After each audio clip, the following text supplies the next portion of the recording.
Hello friends, I hope you कि आप खुशहाल होंगे। और हमारे बिल्डिंग में भुजिया का प्रोग्राम है।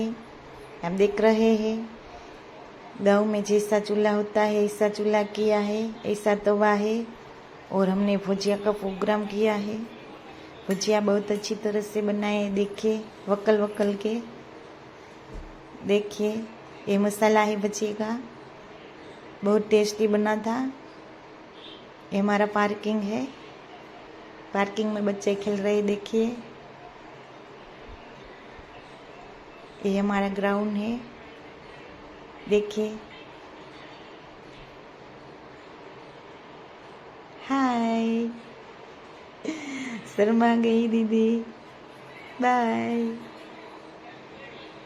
ये देखिए बहुत अच्छे भजिया बने थे। आपको खाना हो तो लाइक कीजिए, शेयर कीजिए और सब्सक्राइब कीजिए, तो हम आपको भजिया पहुंचा देंगे।